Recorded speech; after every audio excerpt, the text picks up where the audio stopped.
بسم الله. اللهم صل وسلم وبارك عليك يا حبيبي يا رسول الله. تعالوا شوفوا بقى عملنا الكفتة الجميلة دي ازاي، اقتصادية وجميلة جدا ما شاء الله. يعني معايا 4 كيلو لحمة مفرومة، ومعايا بصلاية مبشورة. اللهم صل وسلم وبارك عليك يا حبيبي. معلش يا جماعة أنا تعبانة بقى مش قادرة.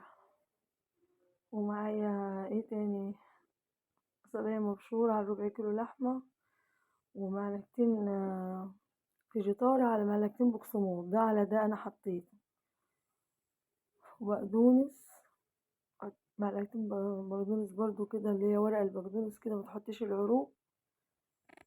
وكله ده هديله بس ضربة كده في الكبة عشان يخلط كله مع بعض. ايه، والتوابل معلش ايه، والتوابل طبعا بهارات وبابريكا وفلفل اسود، بهارات كفتة لو عندك. بس لا حول ولا قوة الا بالله العلي العظيم. اللهم خرجنا من حولتنا وقوتنا، لا حولتك وقوتك يا ارحم الراحمين. بس كده معايا حبة زيت، واعملها ايه زي داود باشا. دي بصراحة اقتصادية وجميلة، ويعني انتي لو أسرة كاملة كده، لو 10 تنفار في البيت ما شاء الله يعني، 4 كيلو لحمة يعملك صينية، حاجة جميلة جدا. بس تعمليها كده قد الليمونة كده، زي كفتة داود باشا كده هي بالظبط. ونشوف هنعمل ايه يا حبايبي. خلص الكمية وارجع لكم. خلصت الكمية اهي،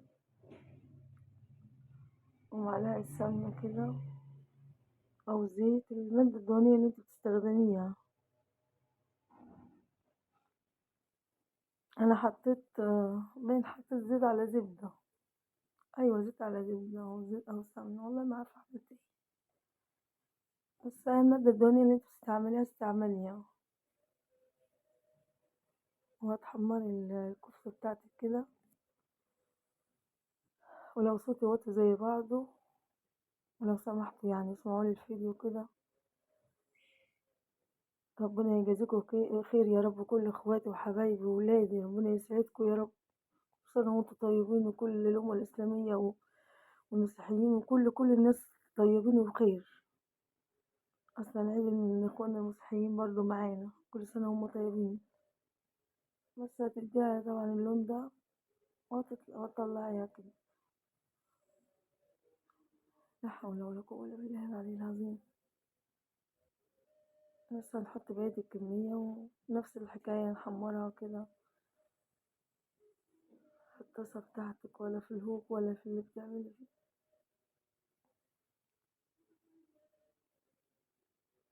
بتتحمر بسرعة يعني ما شاء الله، ما بتاخدش.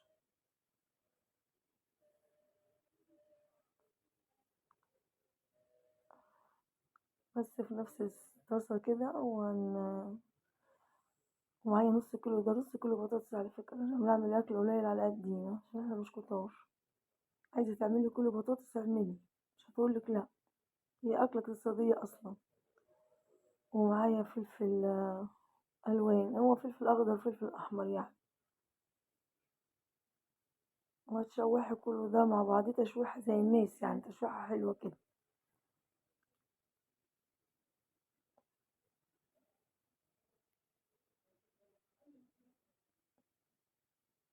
هي على طول يعني، مش بتاخد وقت ولا حاجة. لا حول ولا قوة. بس بعد ما نشوحها هنطلع كده البطاطس برضو. هو كله في نفس الهوك يعني، في نفس الطاسة بتاعتك يعني. مش مواعين كتيرة ولا حاجة، واقتصادية، وجربي. وكل يوم عايز أكل زي ما بيقولوا.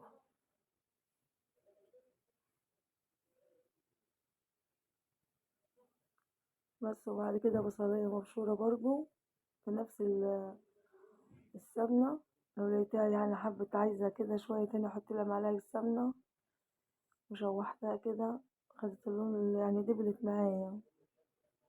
وعاملة نص كيلو طماطم برضو حطيتها عليها.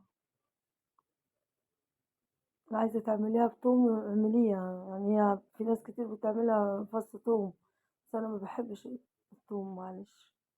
باحب ميكس التوم مع البصل، لكن ما باحبش التوم لوحده، فكل واحد وأكله عادي يعني، حطيت بقى توابل وفلفل وبابريكا وكل توابلِك بقى اللي أنتِ تحطيها، بس تاخد بقى كده غلوة، تسبيكة كده على النار، وبعد كده تحطي بقى كل المحتوى اللي معاكِ، تحطي البطاطس والفلفل وهتحطي معاها الكفتة وهتغلي وهتحطيها في الطاجن بتاعِك وهتحطيها في الفرن وتبقى أحلى كفتة، بس خلصت كده ما شاء الله. وده رز بشعرية عملته طبعًا مش محتاجة إن أنا أعمله، عملته قبل كده معاكم، كلكم شطار وحلوين ما شاء الله عليكم، وادي الكفتة بتاعتنا ما شاء الله خلصت.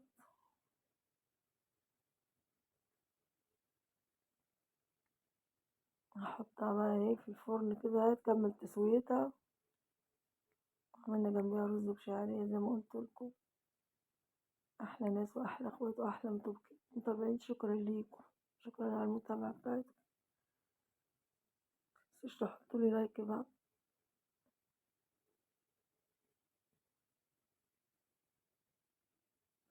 ده الرز، الكفتة بعد ما طلعت كانت جميلة جدا وجربوها، وشكرا لكم يا حبايبي، كل سنة وكلكم طيبين يا رب.